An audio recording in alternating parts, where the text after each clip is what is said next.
Hola amigos, soy Rafael Robles, bienvenidos a mi canal de filosofía. Hoy vamos a hablar o vamos a leer, comentándolo brevemente, el capítulo o el artículo que escribió Gottlob Frege titulado Sobre sentido y referencia. Vamos a por ello.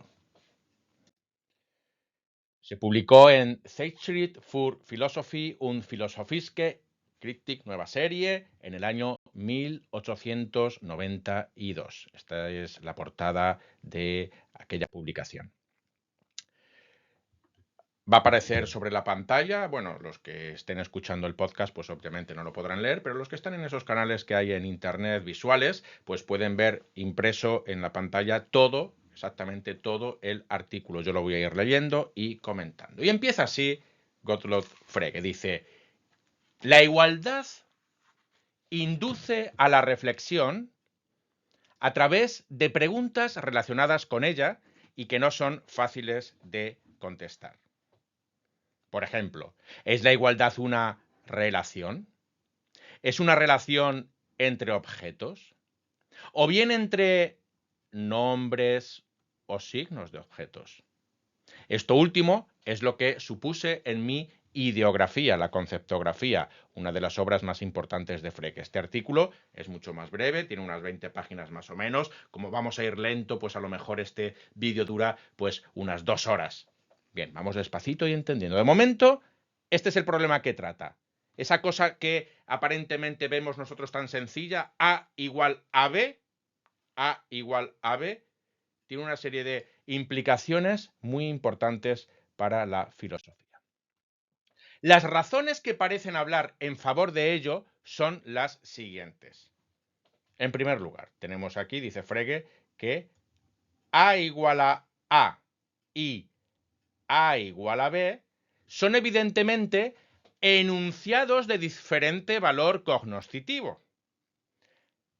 Dice Frege, A igual a A vale a priori y, siguiendo a Kant, puede denominarse analítico. Recordamos lo que decía Kant entre las verdades analíticas y las verdades sintéticas. Una verdad analítica es aquella que es verdad a priori, antes de la experiencia, mientras que una verdad sintética es la que se comprueba después de la experiencia. Una vez en la experiencia lo vemos, lo captamos a través de los sentidos. Pues A igual a A es analítico y A igual a B, pues dice aquí, continúa diciendo Frege, mientras que enunciados de la forma A igual a B contienen frecuentemente ampliaciones muy valiosas de nuestro conocimiento y no siempre pueden justificarse a priori. Es decir, que hay unos elementos a posteriori, hay que recurrir a la experiencia. El descubrimiento de que cada mañana no se levanta un nuevo sol, sino que siempre es el mismo sol, fue ciertamente uno de los descubrimientos más importantes de la astronomía. Aún ahora, el reconocimiento de un pequeño planeta o de un cometa no es siempre algo evidente. Ahora bien, si en la igualdad quisiéramos ver una relación entre aquello a lo que los nombres A, que tenemos aquí, A y B, se refieren, no parecería que A igual a B pudiera ser distinto de A igual a A, siempre que A igual a B fuera cierto. Vemos ahí, si A igual a A es cierto y A igual a B es cierto, A igual a A es igual a igual a B, podría estar afirmando Frege. Vamos a continuar con su argumentación. Se habría expresado en tal caso una relación de una cosa consigo misma. Y además una relación tal que se da en cada cosa respecto de sí misma, pero que ninguna cosa tiene respecto de cualquier otra. Parece que lo que se quiere decir con A igual a A es que los signos o nombres, tenemos A y B, se refieren a lo mismo. Y por lo tanto, en la igualdad se trataría precisamente de estos signos. Se afirmaría una relación entre ellos. Pero esta relación existiría entre los nombres o signos únicamente en la medida en que estos denominan o designan algo. Aquí vemos otro concepto importante. Hay que denominar o designar algo. Sería una relación inducida por la conexión de cada uno de los dos signos con la misma cosa designada. No se le puede prohibir a nadie tomar cualquier suceso u objeto producido arbitrariamente como signo para algo. Con ello, el enunciado A igual a B no se referiría entonces ya a la cosa misma, sino tan solo a nuestro modo de designación. Con ella no expresaríamos ningún verdadero conocimiento, pero esto es justamente lo que queremos en muchos casos. Si el signo A solo se diferencia del signo B como objeto, en este caso por su forma, y no como signo, es decir, no por el modo como se designa algo, entonces el valor cognoscitivo de A igual a A sería esencialmente el mismo que el de A igual a B, caso de que A igual a B fuera verdadero. Una distinción puede darse únicamente en el caso de que la diferencia de signos corresponda a una diferencia en el modo de darse lo designado. El modo de darse lo designado. Ahí está otra de las claves. Prosigue Frege diciendo, sean A, B y C las rectas que unen los ángulos de un triángulo con el punto medio de los lados opuestos. Bueno, vamos a ver, vamos a intentar dibujarlo. Tenemos aquí los ángulos de un triángulo y dice que A, B y C son las líneas rectas que salen de este ángulo y van hacia el punto medio. Más o menos lo hago así a ojo, pero lo importante es que quede claro que esto, a ver, así luego saldría este de aquí, que hay un punto donde se cruzan estas líneas, que dice B, esta puede ser la A, la B y la C. Entonces está hablando Frege de este punto donde se unen estas rectas, ¿no? El punto de intersección de A y B es entonces el mismo que el punto de intersección de B y C, ¿de acuerdo? Tenemos B y C se conectan aquí y B y A también se conectan aquí, ¿de acuerdo? Tenemos pues designaciones distintas para el mismo punto. Y estos nombres, es decir, este punto se refiere a él de varias formas, como el punto donde se conectan A y B o como el punto donde se conectan B y C, es exactamente lo mismo. ¿Veis? Poco a poco Frege nos va a ir dando ejemplos, es un texto maravilloso, sobre todo basado en ejemplos para intentar diferenciar esa cuestión del sentido y la referencia. Tenemos, pues, dice Frege, designaciones distintas para el mismo punto. Y estos nombres, intersección de A y B, intersección de B y C, indican al mismo tiempo el modo de darse el punto. Y de ahí que en el enunciado esté contenido auténtico conocimiento. Es natural considerar, entonces, que a un signo, por ejemplo, un nombre, unión de palabras, signo escrito, además de lo designado, que podría llamarse la referencia del signo, va unido lo que yo quisiera denominar el sentido del signo.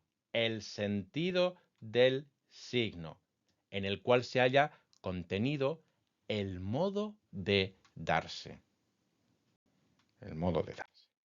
Según esto, en nuestro ejemplo, la referencia de las expresiones el punto de intersección de A y B y el punto de intersección de B y C sería ciertamente la misma, pero no sería el mismo su sentido.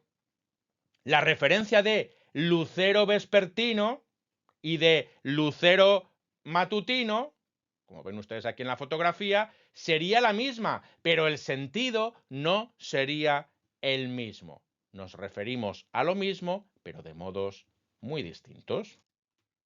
Del presente contexto se desprende que con signo y nombre he entendido cualquier designación que presente un nombre propio cuya referencia sea, pues, un objeto determinado, tomada esta palabra en su tensión más amplia. Pero no un concepto ni una relación sobre los cuales se tratará con más detenimiento en otro ensayo. La designación de un único objeto puede estar compuesta de varias palabras u otro tipo de signos. Para abreviar, llamaremos nombre propio a cada una de tales designaciones. Nombre propio. El sentido de un nombre propio lo comprende todo aquel que conoce el lenguaje o el conjunto de designaciones al que pertenece. En el caso de un verdadero nombre propio como Aristóteles, ¿veis? Volvemos a Frege. Frege es muy didáctico y va dando una serie de ejemplos. Ahora, el concepto de Aristóteles, el nombre propio Aristóteles. En el caso del nombre propio Aristóteles, naturalmente pueden dividirse las opiniones en cuanto a su sentido. Por ejemplo, se podría suponer que este sentido es el discípulo de Platón y maestro de Alejandro Magno. Es decir, dos características de Aristóteles. Nos referimos a la misma persona de distinta manera, con el nombre propio Aristóteles, como con la expresión discípulo de Platón o como su oficio, maestro de Alejandro Magno. Quien suponga esto atribuirá al enunciado Aristóteles era originario de esta gira un sentido distinto de aquel para quien el sentido de este nombre fuera el maestro de Alejandro Magno originario de esta gira. Mientras la referencia siga siendo la misma, pueden tolerarse estas oscilaciones del sentido, a pesar de que deben evitarse en el edificio conceptual de una ciencia demostrativa y de que no deberían parecer o aparecer en un lenguaje perfecto. ¿Vais viendo esos distintos matices? Aristóteles era originario de esta gira. Ahí el centro del significado está en la ciudad donde nace Aristóteles, que es esta gira.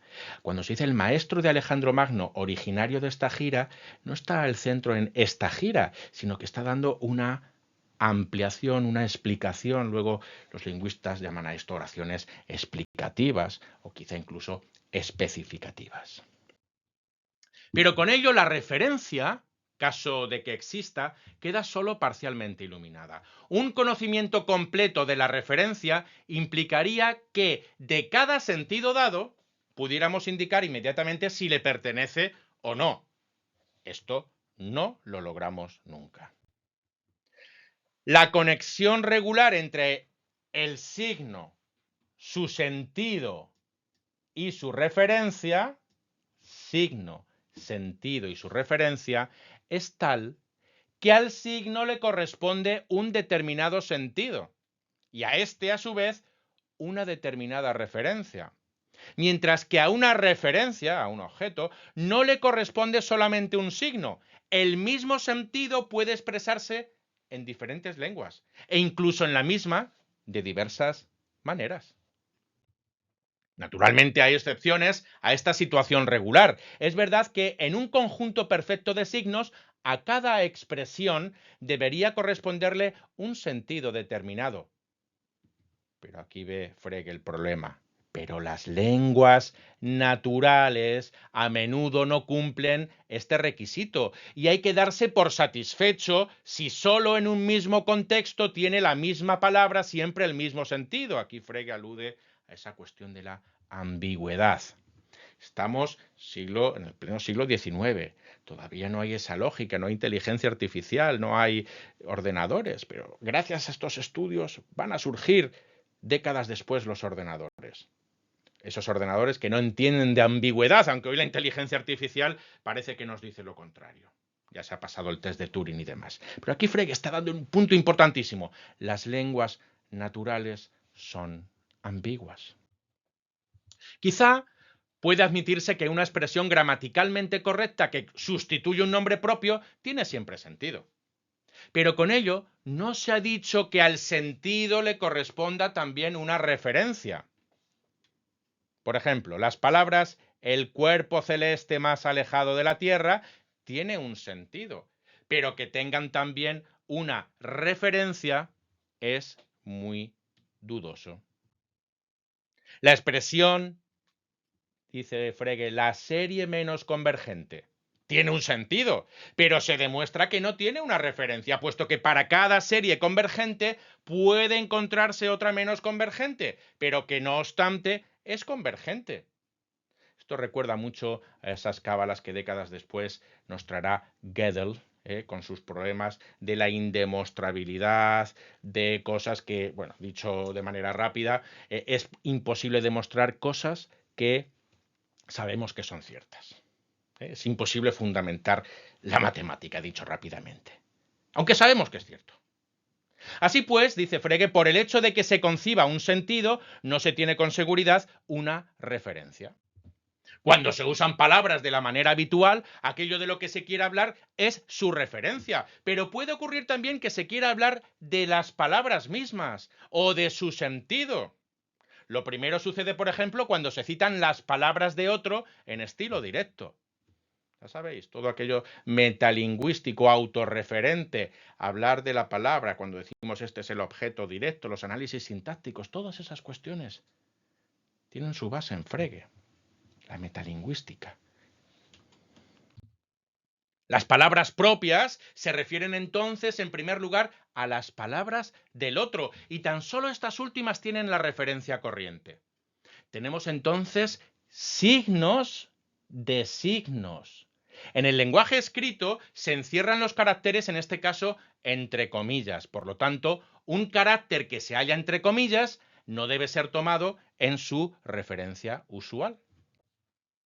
Si se quiere hablar del sentido de la expresión A2, basta con usar sencillamente la locución A.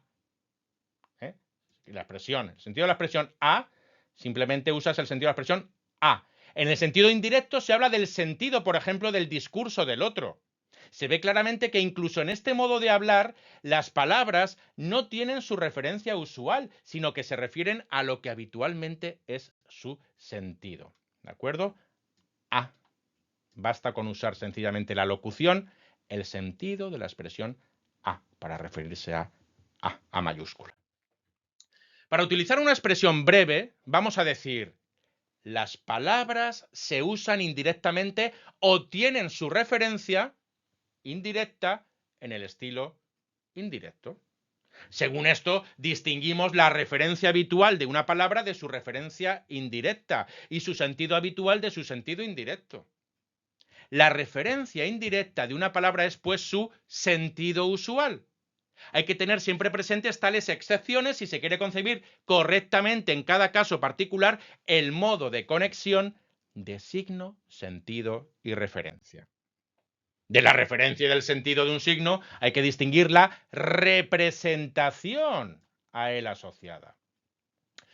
Si la referencia de un signo es un objeto sensiblemente perceptible, la representación que yo tengo de él es entonces una imagen interna formada a partir de recuerdos de impresiones sensibles que he tenido y de actividades que he practicado tanto internas como externas. Esto nos suena muchísimo a los empiristas, a Locke, a Hume, ¿no? Como esos recuerdos que son imágenes, lo importante es lo que captas por los sentidos, imágenes degradadas.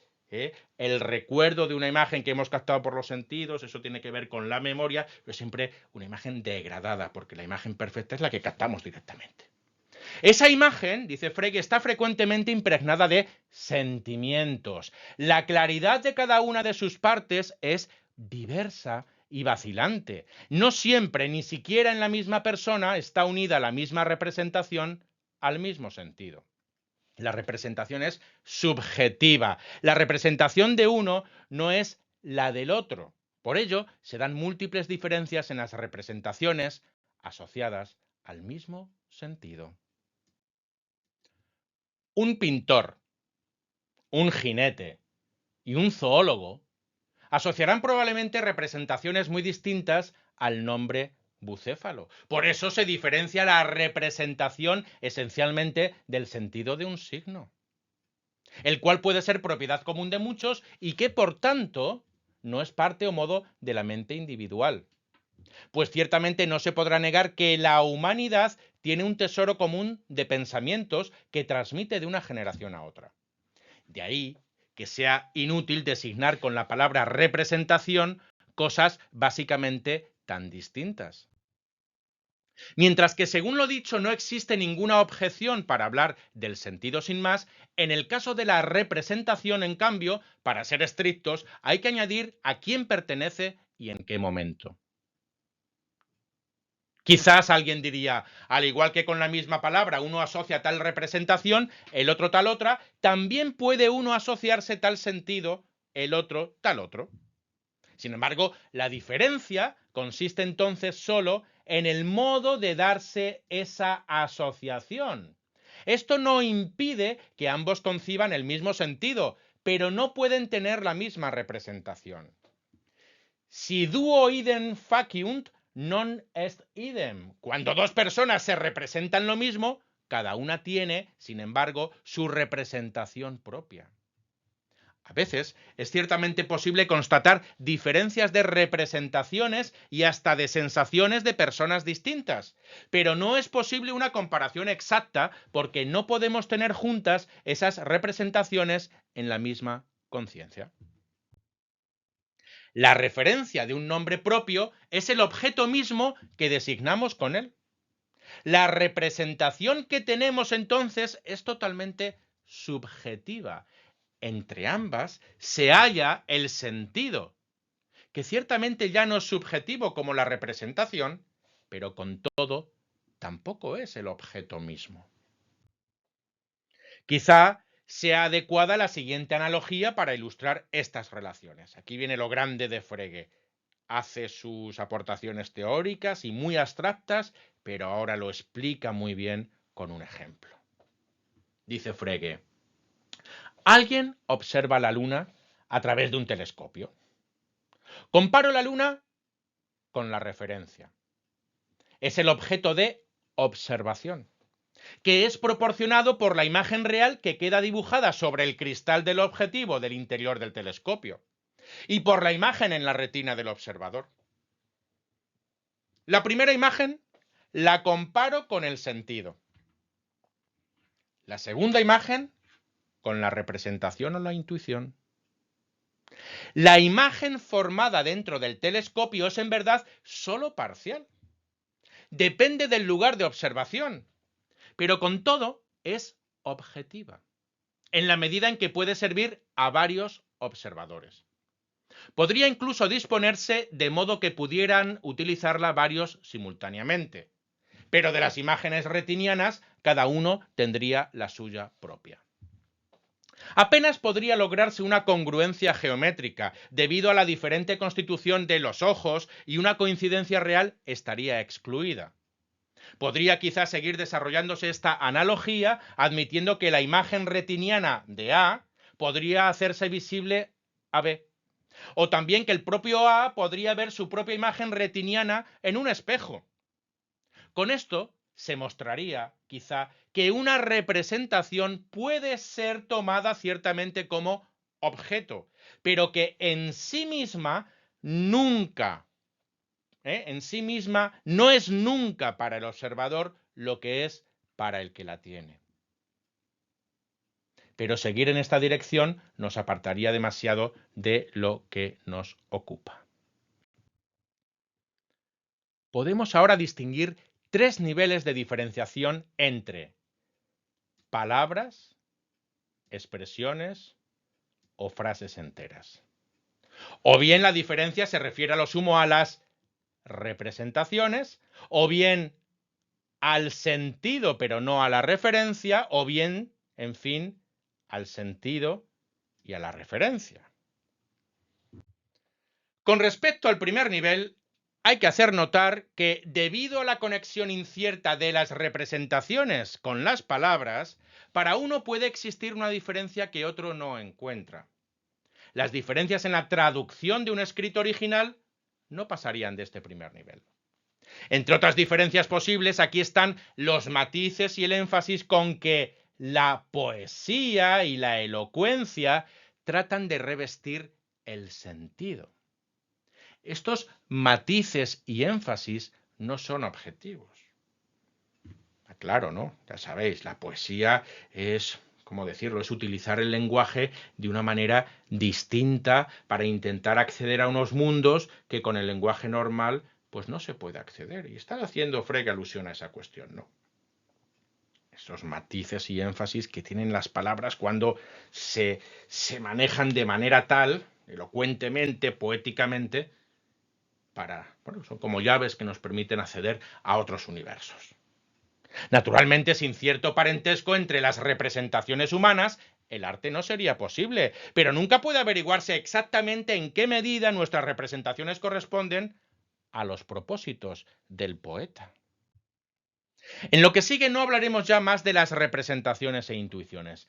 Se las he mencionado aquí únicamente para que la representación que despierta una palabra en un oyente no sea confundida con su sentido o su referencia.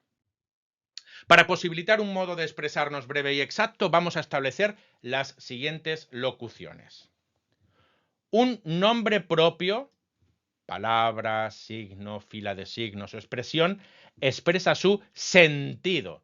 Se refiere a su referencia o la designa. Con un signo expresamos su sentido y designamos su referencia. De parte idealista o escéptica, a todo esto quizás se habrá objetado desde hace ya rato lo siguiente. Hablas aquí sin más de la luna como de un objeto, pero ¿cómo sabes tú que el nombre la luna tiene una referencia? ¿Cómo sabes que hay algo que tenga referencia? Respondo que nuestro propósito no es hablar de nuestra representación de la luna y que tampoco nos conformamos con el sentido cuando decimos la luna, sino que presuponemos una referencia. Sería perder totalmente el sentido si se quisiera suponer que en el enunciado la luna es menor que la Tierra, se está hablando de una representación de la luna. Si la luna fuera la intención del que habla, o si esta fuera la intención del que habla, que se dice antes, se está hablando de una representación de la luna. Pues si esta fuera la intención del que habla, utilizaría la expresión mi representación de la luna. Desde luego, al hacer aquella presuposición, podemos equivocarnos y tales equivocaciones se dan ciertamente. Pero aquí no tenemos por qué responder a la cuestión de que quizás siempre cometemos tal equivocación. De momento basta con señalar nuestro propósito al hablar o al pensar para justificar el que hablemos de la referencia de un signo, si bien con la reserva, caso que exista tal. Hasta aquí solo se han examinado sentido y referencia de las expresiones, palabras o signos que hemos llamado nombres propios. Ahora vamos a preguntarnos por el sentido y la referencia de un enunciado asertivo completo. Un tal enunciado contiene un pensamiento. Por pensamiento no entiendo la actividad subjetiva de pensar, sino su contenido objetivo, que es apto para ser propiedad común de muchos. ¿Debe ser considerado este pensamiento como su sentido o como su referencia? Supongamos que el enunciado tiene una referencia. Si sustituimos en él una palabra por otra de la misma referencia y de distinto sentido, esto no podrá tener ningún efecto sobre la referencia del enunciado. Sin embargo, vemos que en tales casos el pensamiento cambia. Pues, por ejemplo, el pensamiento del enunciado el lucero matutino es un cuerpo iluminado por el sol es distinto del enunciado el lucero vespertino es un cuerpo iluminado por el sol. Alguien que no supiera que el lucero vespertino es el lucero matutino podría tomar un pensamiento por verdadero y el otro por falso. El pensamiento no puede, pues, ser la referencia del enunciado. Por el contrario, deberemos concebirlo como su sentido. ¿Pero qué hacemos con la referencia? ¿Tenemos derecho a preguntar por la referencia? ¿Acaso el enunciado entero tiene solo sentido pero no referencia. En todo caso, es de esperar que se den tales enunciados, lo mismo que hay partes de un enunciado que tiene sentido pero no referencia. Y los enunciados que contienen nombres propios sin referencia serán de esta manera. El enunciado Ulises, volvemos a otro de los ejemplos magníficos que propone Frege. El enunciado Ulises fue dejado en Ítaca profundamente dormido. Este enunciado tiene evidentemente un sentido. Pero como es dudoso que el nombre Ulises que aparece en ella tenga una referencia, ¿existió Ulises o era producto de la imaginación de Homero? Era una imaginación, es decir, no hay una referencia real. Entonces dice Frege, pero como es dudoso que el nombre Ulises que aparece en ella tenga una referencia, también es dudoso que lo tenga el enunciado entero. Pero lo que es seguro, no obstante, es que alguien que crea en serio que el enunciado es verdadero o falso, también atribuirá al nombre Ulises una referencia, y no solo un sentido, pues es justamente de la referencia de este nombre de lo que se afirma o se niega el predicado. Ulises no existió, pero Ulises existió en los libros de Homero, y Ulises existe en todas aquellas personas que leyeron la Ilíada y la Odisea. Por ahí pueden ir los tiros de lo que está diciendo Frege, ¿verdad? Quien no admita una referencia no podrá afirmar ni negar de ella un predicado. Pero entonces sería innecesario el llegar hasta la referencia del nombre. Uno podría contentarse con el sentido en el caso de querer quedarse con el pensamiento. Si solo nos interesásemos por el sentido del enunciado, por el pensamiento, sería innecesario preocuparse por la referencia de una parte del enunciado. Pues con respecto al sentido del enunciado, únicamente es relevante el sentido, no la referencia de esta parte. El pensamiento sigue siendo el mismo, tanto si el nombre Ulises tiene una referencia como si no. Que nos esforcemos por hallar la referencia de una parte del enunciado es señal de que también admitimos y exigimos en general una referencia para el mismo.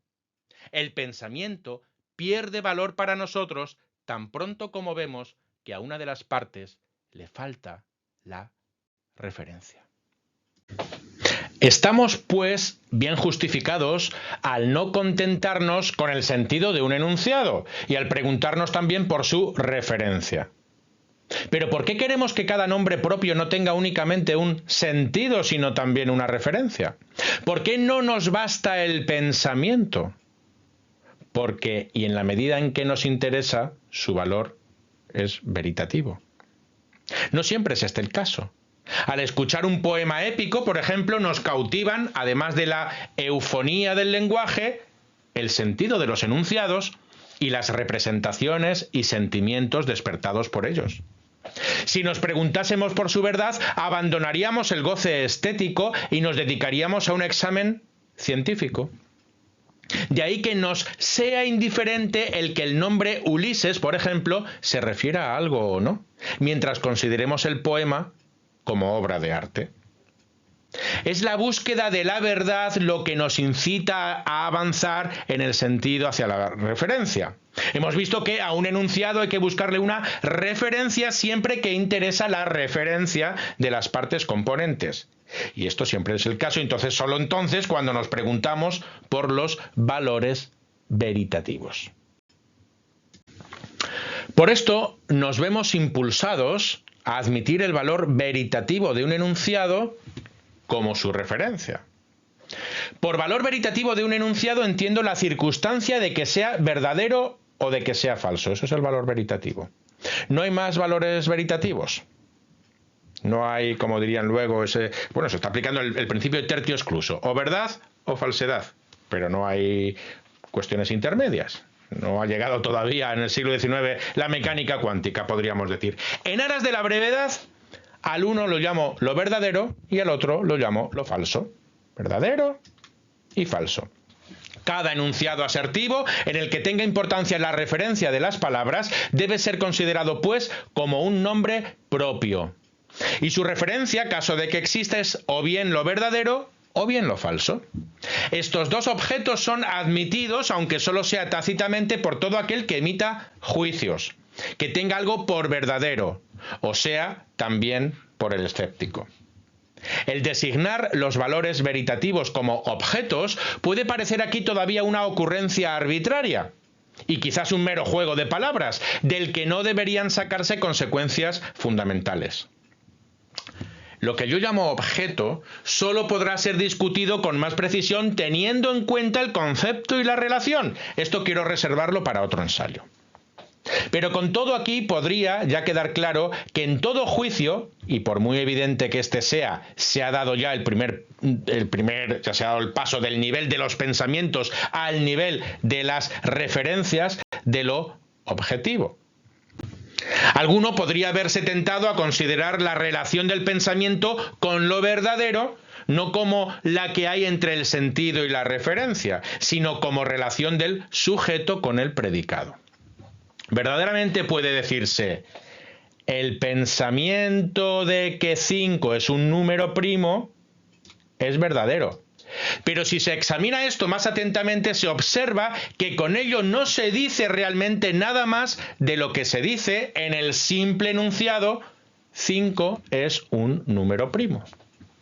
La afirmación de la verdad radica en ambos casos en la forma del enunciado asertivo, y cuando éste no tiene su fuerza habitual, por ejemplo, en boca de un actor en escena, el enunciado, el pensamiento de que 5 es un número primo es verdadero, contiene también únicamente un pensamiento, a saber, el mismo pensamiento que el símbolo 5 es un número primo. De aquí puede desprenderse que la relación con el pensamiento con lo verdadero no debe compararse a la del sujeto con la del predicado. Efectivamente, sujeto y predicado, entendidos en sentido lógico, son partes del pensamiento. Para el conocimiento, se hallan al mismo nivel. Ensamblando sujeto y predicado siempre se consigue únicamente un pensamiento, pero no se pasa nunca de un sentido a su referencia, de un pensamiento a su valor veritativo. Nos movemos en el mismo nivel. No se pasa de un nivel al siguiente. Un valor veritativo no puede ser parte de un pensamiento, como no puede serlo el sol, porque no es un sentido, sino un objeto. Si es correcta nuestra suposición de que la referencia de un enunciado es su valor veritativo, entonces este debe permanecer inmodificado cuando una parte del enunciado se sustituye por una expresión de la misma referencia, pero de distinto sentido. Y de hecho, este es el caso. Leibniz explica correctamente eadem sunt quae sibi mutuo substitui possunt salva veritatis. Realmente, ¿qué otra cosa sino el valor veritativo podría encontrarse que pertenezca con toda generalidad a cada enunciado, en el que interese la referencia de las partes componentes y que permanezca inmodificado en una sustitución del tipo mencionado? Ahora bien, si el valor veritativo de un enunciado es su referencia, resulta que, por una parte, todos los enunciados verdaderos tienen la misma referencia. Y que, por otra también, todos los enunciados falsos tienen la misma referencia. De ahí que en la referencia del enunciado, todo lo singular desaparezca.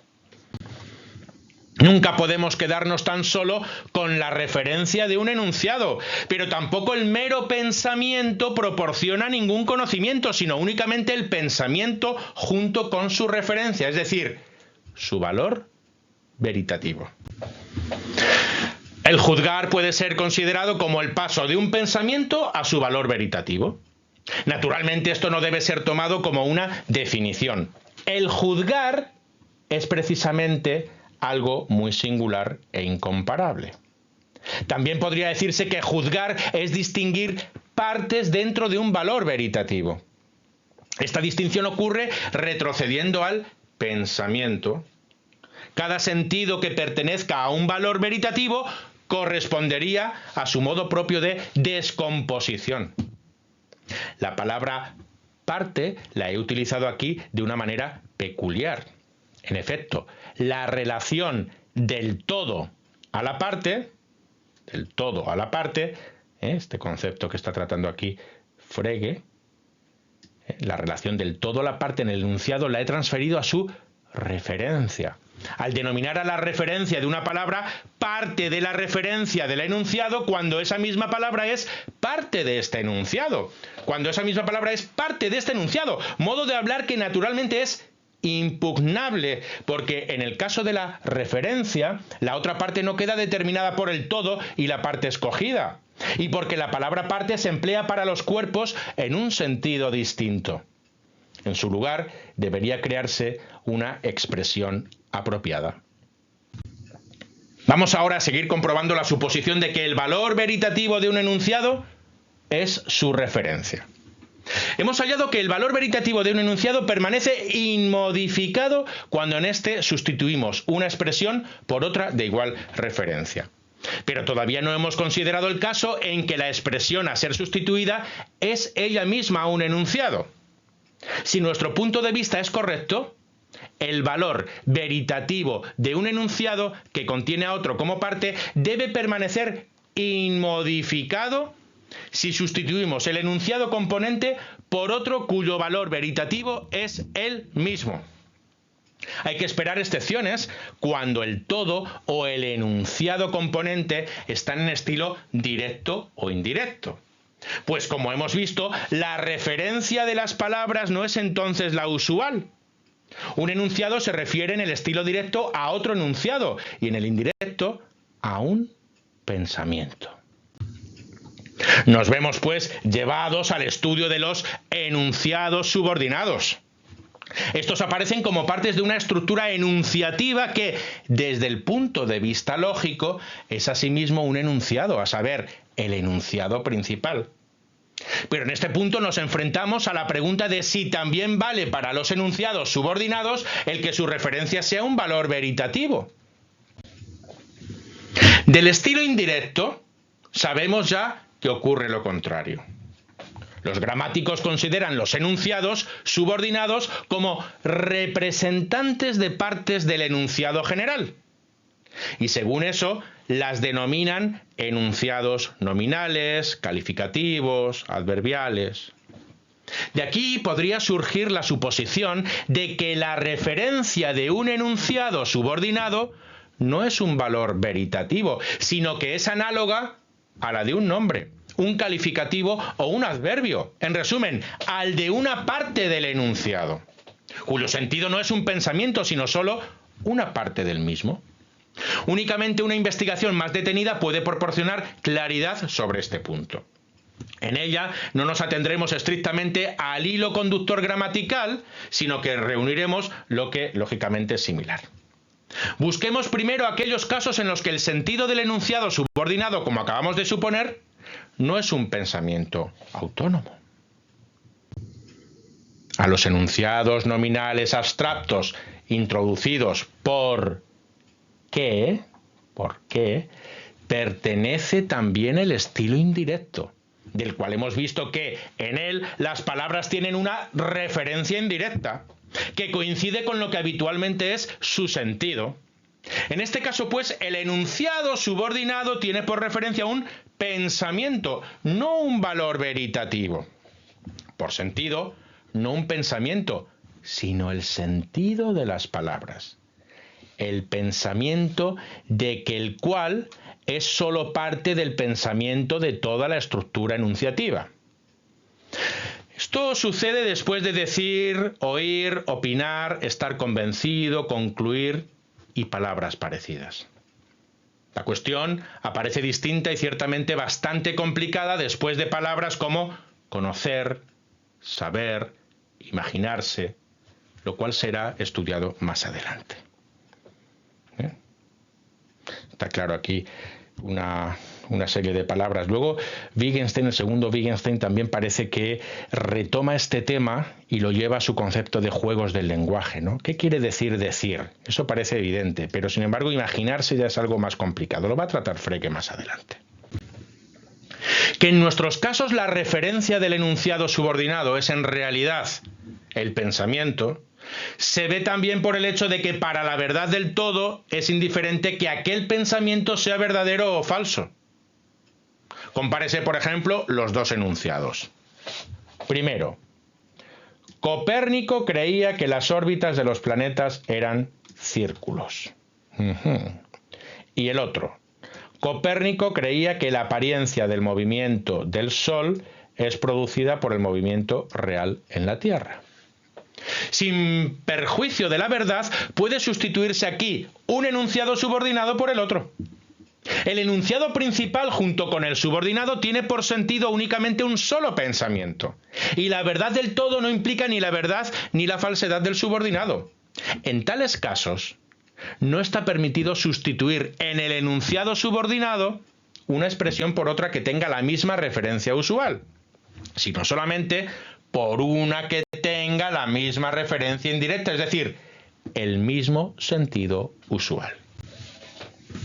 Si alguien quisiera sacar la conclusión, la referencia de un enunciado no es su valor veritativo, pues entonces podría sustituirse en todas partes por otro enunciado con el mismo valor veritativo.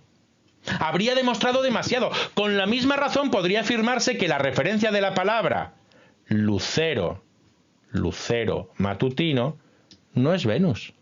Pues no en todas partes podría decirse Venus en vez de lucero matutino. Correctamente solo puede deducirse que la referencia de un enunciado no siempre es su valor veritativo y que lucero matutino no siempre se refiere al planeta Venus, a saber, en el caso en que esa palabra tenga su referencia indirecta. Semejante caso de excepción se presenta en los enunciados subordinados que acabamos de examinar, cuya referencia es un pensamiento. Cuando se dice parece que, lo que se quiere decir es me parece que o opino que.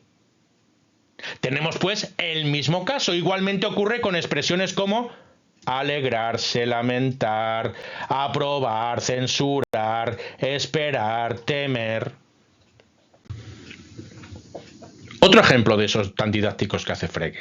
Cuando hacia el fin de la batalla de Belle Alliance, Wellington se alegró de que los prusianos vinieran, la razón de su alegría era un convencimiento.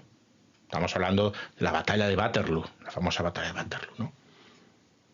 Aquí tenemos en la imagen a Wellington, este cuadro es de Wellington en Waterloo, pintado por el pintor Hillingford. Si hubiera estado equivocado, no se habría alegrado menos hasta tanto hubiese durado su ilusión, y antes de adquirir el convencimiento de que venían los prusianos no podía alegrarse de ellos, si bien, en realidad, ya se acercaban. Así como un convencimiento o una creencia es razón de un sentimiento, también puede ser razón de otro convencimiento, como ocurre en la inferencia. En el enunciado de la redondez de la Tierra, Colón infirió que viajando hacia el oeste podría alcanzar la India. Tenemos como referencia de las partes dos pensamientos: que la Tierra es redonda y que Colón puede alcanzar la India viajando hacia el oeste. Nuevamente aquí importa tan solo que Colón estaba convencido de que lo uno y de lo otro, y que un convencimiento era la razón del otro. Que la Tierra sea realmente redonda y que Colón, viajando hacia el oeste, pudiese realmente alcanzar la India, tal como él pensaba, es indiferente para la verdad de nuestro enunciado. Pero no es indiferente que pongamos, en vez de la Tierra, el planeta que está acompañado de una luna cuyo diámetro es mayor que la cuarta parte de su propio diámetro. Tierra se puede sustituir por el planeta que está acompañado de una luna cuyo diámetro es mayor que la cuarta parte de su propio diámetro. También aquí tenemos la referencia indirecta de las palabras. Este es el caso también de los enunciados adverbiales de finalidad, con ¿para qué? ¿No? El ¿para qué? Pues evidentemente la finalidad es un pensamiento. Por eso, referencia indirecta de las palabras, subjuntivo. El enunciado subordinado con ¿qué? Después de mandar, pedir, prohibir, aparecería en estilo directo en forma de imperativo. Tal enunciado no tiene una referencia, sino solo un sentido. Una orden, un ruego, no son ciertamente pensamientos, pero con todo están al mismo nivel que el pensamiento. De ahí que en las subordinadas que dependen de mandar, pedir, etc., las palabras tienen su referencia indirecta. La referencia de uno de estos enunciados no es, pues, un valor veritativo, sino una orden, un ruego u otros similares. Análogamente ocurre en el caso de la pregunta indirecta, en giros tales como dudar de qué, no saber qué. Es fácil ver que también aquí hay que tomar las palabras en su referencia indirecta.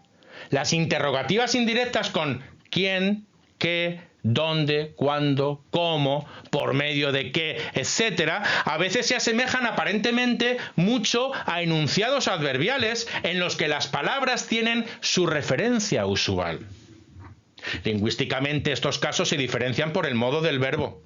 En el caso del subjuntivo tenemos preguntas indirectas y referencia indirecta de las palabras, de modo que un nombre propio no puede ser sustituido en general por otro del mismo objeto.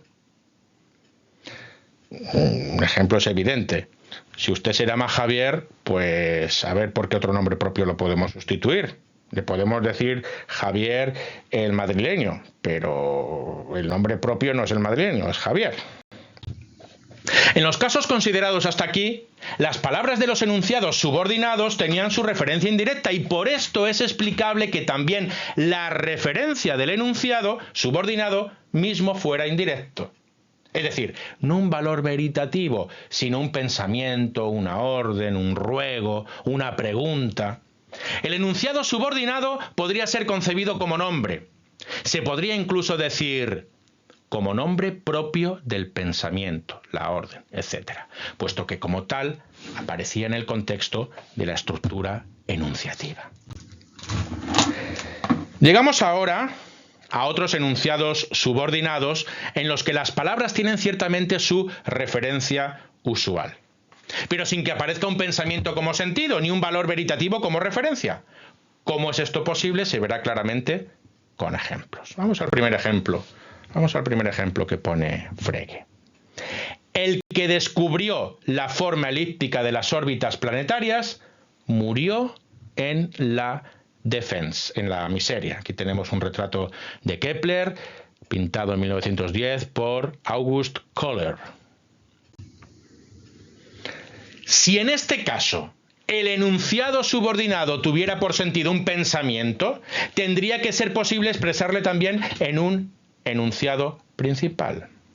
Pero esto no puede ser, porque el sujeto gramatical, el que, no tiene ningún sentido independiente, sino que proporciona las relaciones con el segundo miembro del enunciado, que es murió en la miseria. De ahí también que el sentido del enunciado subordinado no sea un pensamiento completo y que su referencia no sea un valor veritativo, sino Kepler. Kepler, punto Kepler, ya está. No es ni verdad ni falsedad, simplemente Kepler. Podría objetarse que el sentido de todo contiene, no obstante, un pensamiento como parte, a saber, el de que existió uno que descubrió por primera vez la forma elíptica de las órbitas planetarias. Pues quien tuviera por verdadero el todo no podría negar esta parte. Lo último es indiscutible, pero únicamente debido a que, en caso contrario, la subordinada que dice el que descubrió la forma elíptica de las órbitas planetarias no tendría ninguna referencia. Cuando se afirma algo, siempre es evidente la suposición previa de que los nombres propios utilizados, ya sean simples o compuestos, tienen una referencia. Así pues, si se afirma Kepler murió en la miseria, se presupone con ello que el nombre Kepler designa algo, pero por esto, sin embargo, en el sentido del enunciado Kepler murió en la miseria, no está contenido el pensamiento de que el nombre Kepler designa algo. Si este fuera el caso, la negación no podría ser Kepler no murió en la miseria, sino Kepler no murió en la miseria, o bien el nombre Kepler carece de referencia. Que el nombre Kepler designa algo es, por el contrario, presuposición tanto de la afirmación Kepler murió en la miseria como de la opuesta. Ahora bien, resulta que las lenguas tienen el defecto de que en ellas son posibles expresiones que por su forma gramatical están destinadas a designar un objeto, pero que en casos especiales no consiguen este objetivo suyo, porque esto depende de la verdad de un enunciado. Por eso depende de la verdad de un enunciado. Existió uno que descubrió la forma elíptica de las órbitas planetarias. El que la subordinada, el que descubrió la forma elíptica de las órbitas planetarias, designe realmente un objeto, o bien que solo produzca la apariencia de ello, careciendo de hecho de referencia. Y así es como llega a aparecer, como si nuestra subordinada contuviera como parte de su sentido el pensamiento de que existió uno que descubrió la forma elíptica de las órbitas planetarias. Si esto fuera correcto, la negación debería ser: el que descubrió por primera vez la forma elíptica de las formas planetarias no murió en la miseria, o bien no hubo nadie que descubriese la forma elíptica de las órbitas planetarias. Esto radica, pues, en una imperfección del lenguaje, de la que por lo demás tampoco está completamente libre el lenguaje simbólico del análisis. También en este último caso pueden aparecer filas de signos que producen la ilusión de que se refieren a algo, pero que por lo menos hasta este momento todavía carecen de referencia, como por ejemplo series infinitas divergentes. Series infinitas divergentes. Esto puede remediarse, por ejemplo, mediante la estipulación especial de que las series infinitas divergentes tienen que referirse al número 0. De un lenguaje lógicamente perfecto, ideografía, hay que exigir que cada expresión que se haya formado como nombre propio a partir de signos ya introducidos de manera gramaticalmente correcta, designe realmente también un objeto, y que no se introduzca ningún signo como nombre propio sin que antes no se le haya asegurado una referencia. En los tratados de lógica se previenen contra de la multivocidad de las expresiones como fuente de errores lógicos. Lo que decíamos antes, hay que evitar toda ambigüedad. Continúa Frege diciendo: creo que es por lo menos igualmente oportuna la prevención frente a los nombres propios aparentes que no tienen ninguna referencia. La historia de las matemáticas podrían narrar todos los errores que han surgido de ahí. Estos son frecuentes igualmente en el mal uso demagógico, quizás más todavía que las palabras multívocas. Puede servir de ejemplo el término la voluntad del pueblo. Pues es fácil establecer que por lo menos no hay una referencia universalmente aceptada de esta expresión. Políticos habitualmente dicen: el pueblo está de mi parte, el pueblo pide tal cosa, estamos con el pueblo se revela. ¿Qué significa eso de pueblo, no? Dice Frege: por esto no es un absoluto irrelevante taponar de una vez por todas la fuente de esos errores, por lo menos para la ciencia. Objeciones como la antes discutida serán entonces imposibles, porque nunca podrá depender de la verdad de un pensamiento el que un nombre propio tenga una referencia. Podemos someter a estudio estos enunciados nominales juntamente con una clase de enunciados calificativos y adverbiales que están lógicamente emparentados con los primeros. También algunos enunciados calificativos pueden servir para formar nombres propios compuestos, si bien esto no lo consiguen por sí solos, como en el caso de los nominales. Estos enunciados calificativos deben ser tomados igual que términos calificativos. En vez de la raíz cuadrada de 4, que es menor que 0, puede decirse también la raíz cuadrada negativa de 4. Nos hallamos aquí ante el caso en que, a partir de una expresión conceptual, se forma un nombre propio compuesto con la ayuda del artículo determinado en singular, lo cual, de todos modos, solo está permitido cuando cae bajo el concepto un objeto, y solo uno. Las expresiones conceptuales pueden formarse de tal manera que se indiquen sus características por medio de enunciados calificativos, como en nuestro ejemplo, por medio del enunciado que es menor que 0. Es evidente que semejante enunciado calificativo no puede tener lo mismo que antes el enunciado nominal. Un pensamiento por sentido ni un valor veritativo por referencia, sino que por sentido tiene solamente una parte de un pensamiento que, en algunos casos, puede expresarse también con un único calificativo. También en este caso, lo mismo que en el de los enunciados nominales, falta el sujeto independiente y con él también la posibilidad de volver a dar el sentido de la subordinada en una independiente. Desde un punto de vista lógico, los lugares, instantes e intervalos son objetos. Por lo tanto, la denominación lingüística de un determinado lugar, de un determinado momento o intervalo temporal debe ser considerada como un nombre propio. Enunciados adverbiales de lugar y de tiempo pueden entonces ser utilizados para la formación de un nombre propio semejante, de manera análoga a como lo acabamos de ver para los enunciados nominales y calificativos. Asimismo, pueden formarse expresiones de conceptos que se refieren a lugares, etc. También aquí hay que hacer notar que no puede volverse a dar el sentido de estas subordinadas en una principal porque falta un componente esencial, a saber, la determinación espacial o temporal a la que solo se alude por medio de un pronombre relativo o una conjunción. Incluso en los enunciados condicionales puede reconocerse generalmente, como lo acabamos de ver en el caso de los enunciados nominales, calificativos y adverbiales, un componente que alude indeterminadamente al que en el enunciado consecuente le corresponde otro igual. Tenemos aquí la relación en el enunciado, al que le corresponde otro igual. Al aludirse los dos, el uno al otro, se unen ambos enunciados en una totalidad que por lo general expresa solamente un pensamiento. En el enunciado, por ejemplo, si un número es menor que 1 y mayor que 0, también su cuadrado es menor que 1 y mayor que 0. Este componente es un número en el antecedente o condicional y su en el consecuente. Justamente debido a esa indeterminación, obtiene el sentido la generalidad que se espera de una ley. Pero precisamente así se hace también que el antecedente por sí solo no tenga por sentido ningún pensamiento completo y que exprese junto con el consecuente un pensamiento y uno solo cuyas partes ya no son pensamientos.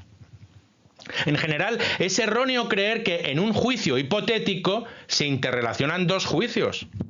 Si se dice esto o algo parecido, la palabra juicio se usa en el mismo sentido que yo he asociado a la palabra pensamiento, de modo que yo debería decir, en un pensamiento hipotético se interrelacionan dos pensamientos.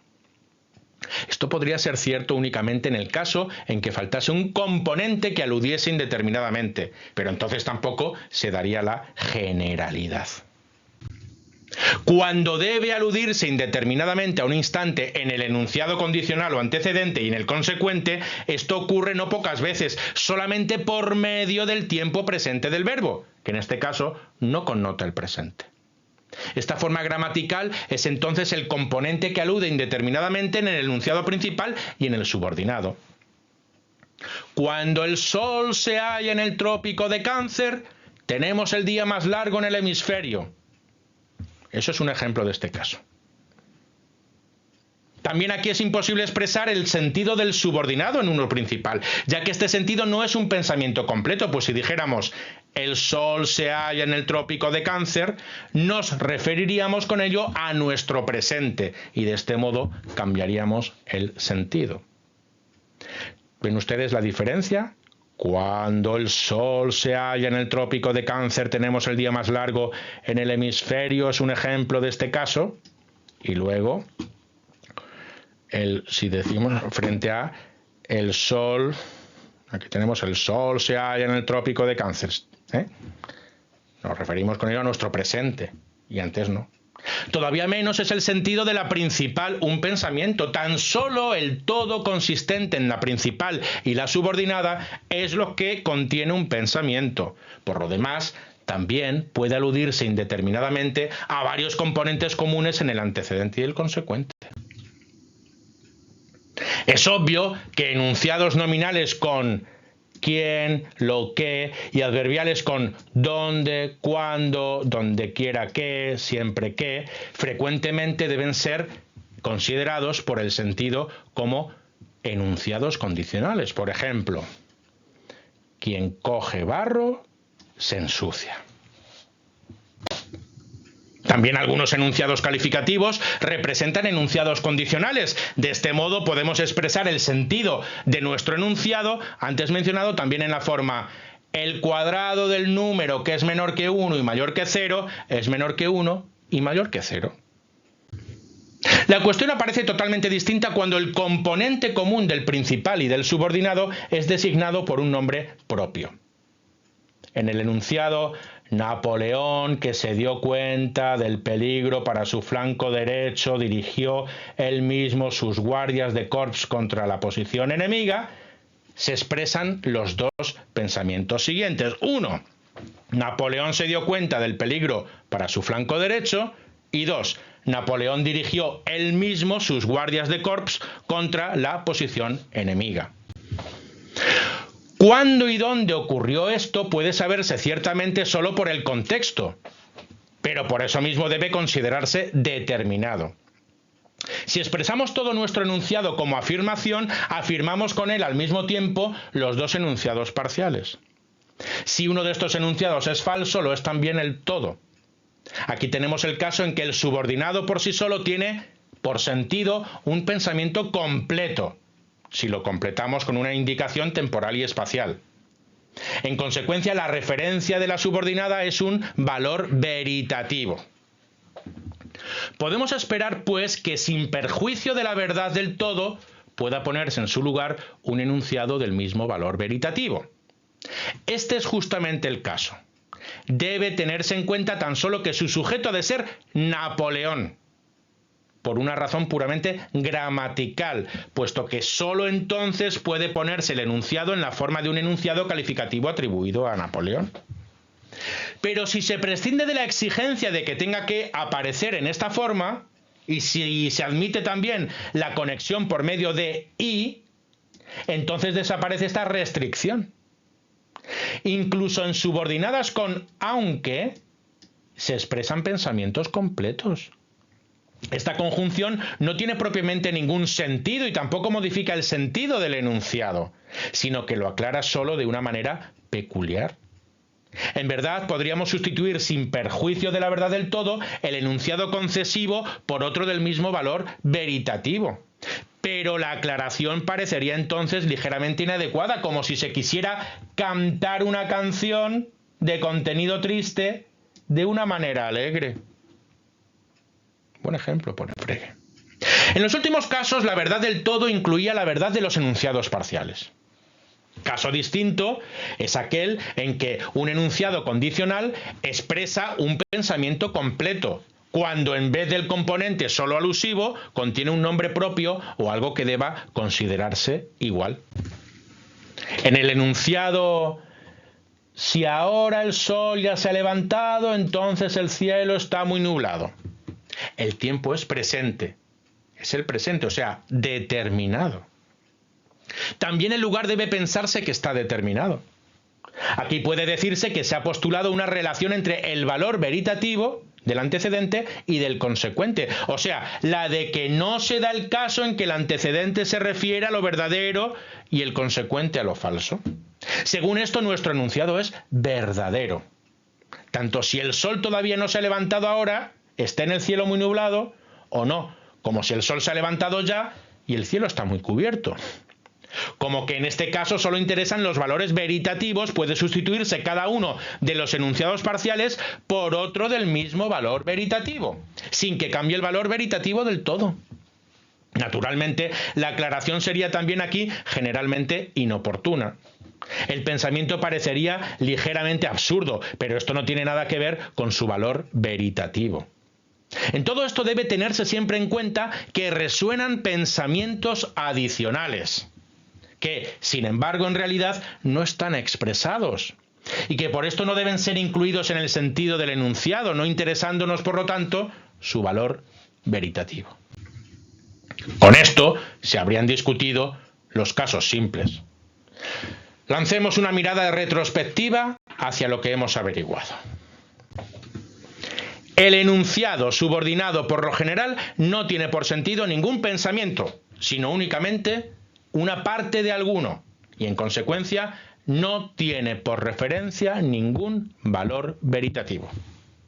La razón consiste o bien en que en la subordinada las palabras tienen su referencia indirecta, de modo que la referencia y no el sentido de la subordinada es un pensamiento, o bien en que la subordinada es incompleta debido a que hay en ella un componente que solo alude indeterminadamente. De modo que únicamente junto con la principal puede expresar un sentimiento, un pensamiento, mejor dicho, y entonces sin perjuicio de la verdad de todo, puede ser sustituida por otro enunciado del mismo valor veritativo, siempre y cuando no existan impedimentos gramaticales. Si después de lo dicho se examinan todas las subordinadas especiales, se encontrarán pronto algunas que no podrán meterse en estas casillas. Por lo que alcanzo a ver, la razón de ello provendrá de que estas subordinadas tendrán un sentido nada simple. Parece que casi siempre a un pensamiento principal que expresamos asociamos pensamientos secundarios que también el oyente, a pesar de que no son expresados, une a nuestras palabras según leyes psicológicas. Y dado que así aparecen por sí mismos asociados a nuestras palabras, casi tanto como el propio pensamiento principal, también nosotros queremos expresar conjuntamente un pensamiento secundario semejante.